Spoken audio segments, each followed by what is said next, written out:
Have any of you had unexpected tears well up in your eyes? I have. One Sunday morning in late August, when it was time to go forward to participate in the Holy Eucharist, rather than go up to the center altar, I went over to the Chapel of the Holy Spirit. After receiving the bread and wine, I stood up from kneeling at the altar rail, and as I turned to my left, I saw a young mother holding her infant daughter as John blessed her while making the sign of the cross on her forehead. And what happened next brought tears to my eyes.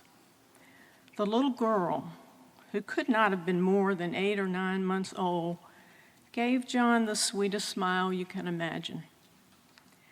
That was not the first time I found unexpected tears in my eyes.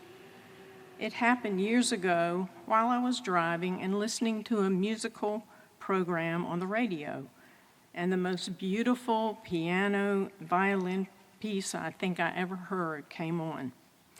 It sometimes happens here at the Celtic service, as my hands are being anointed and the anointer says, "You are a beloved child of God." Then it may happen as I watch worshipers go forward to take communion and as they go back to their seats. Watching an Instagram video of a child in her classroom being surprised by an unexpected appearance of her dad, who has been away for an extended period, serving in the military. Then there's the story of the prodigal son and the father running out to him. That one always gets me. Finally, it happened last spring when the curtain went up for an opening scene of a ballet performance here in Richmond, and I was overwhelmed. What is it about these instances that affects me so? Fred Buechner, the theologian, teacher, and author of many books, has some words of wisdom about tears in his book titled Whistling in the Dark. He says, whenever you find tears in your eyes, especially unexpected tears, it is well to pay the closest attention.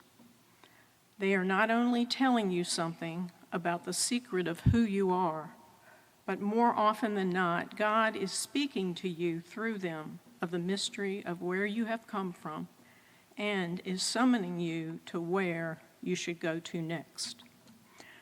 I'm still not sure where God was summoning me to go during any of the times it happened. I don't recall being especially weary or carrying heavy burdens at the time, as our gospel says tonight, and there is no rhyme or reason for their occurrences. But looking back, I would describe it as feeling peaceful and loved, and for that, I am profoundly grateful.